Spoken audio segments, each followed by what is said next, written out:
Chers auditeurs et fidèles de Corbeau News Centrafrique, bonjour, nouvelle semaine, nouvelle signature et toujours le même scénario, semble-t-il, en Centrafrique. Ici, Gisèle Moloma en direct du studio B de Corbeau News Centrafrique.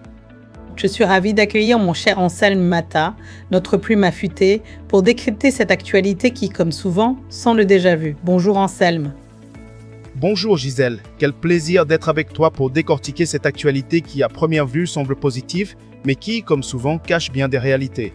On parle d'un énième accord et c'est toujours la même musique. Le régime de Bangui vient de paraphère un nouvel accord avec l'Organisation internationale du travail, l'OIT, ici même dans la capitale.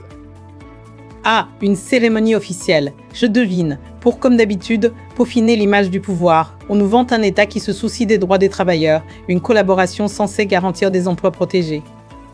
Mais dis-moi Anselme, derrière ces annonces grandiloquentes, quelle est la véritable image que tu perçois sur le terrain?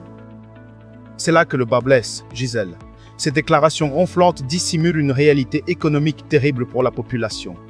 Le pouvoir multiplie les textes juridiques, oui, pour faire bonne figure auprès des institutions internationales. Mais ce cadre, qui reste théorique, ne trouve jamais son application dans le quotidien des citoyens. L'absence d'un véritable contrôle laisse malheureusement le champ libre à toutes les dérives imaginables. C'est étonnant d'entendre ça. Alors, pendant qu'on signe des papiers à Bangui, qu'est-ce qui se passe réellement pour nos concitoyens, ces employés censés être protégés? Sur le terrain, Gisèle, les salariés subissent au jour le jour l'arbitraire et les abus des entreprises privées. De nombreux employeurs contournent impunément les lois du travail sans aucune crainte de sanction. Les appels à l'aide des victimes de licenciements abusifs sont tout bonnement ignorés par le ministère concerné. L'inspection du travail ferme les yeux face aux injustices vécues au sein des sociétés. La protection promise par ces réformes ne dépasse d'ailleurs jamais le stade des discours. En fin de compte, les travailleurs n'ont aucun recours efficace contre ces décisions.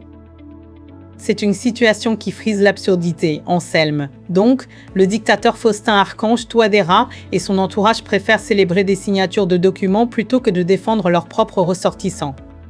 On parle de harcèlement, de violation des droits fondamentaux, et tout cela se passe dans un silence assourdissant. C'est exactement ça, Gisèle. La précarité s'est généralisée et elle touche particulièrement les employés locaux travaillant pour des structures étrangères. Le harcèlement et les atteintes aux droits fondamentaux se déroulent dans un silence que tu as si bien décrit. Le régime de Bangui préfère, en effet, les grandes pompes des signatures de documents à la défense concrète de ses citoyens.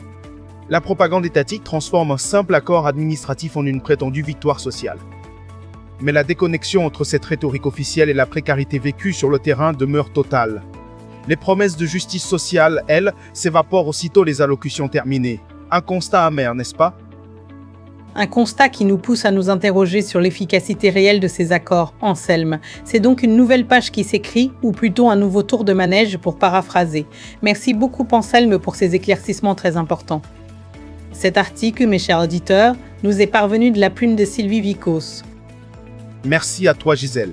Et pour nos auditeurs qui souhaitent réagir ou nous partager leurs témoignages, n'oubliez pas nos contacts WhatsApp et téléphone. Le +1 36 75 112 70 et le +1 36 75 115 et 17 86 20 20. C'est tout pour cette chronique. À très bientôt sur Corbeau News Centrafrique. À bientôt Anselme.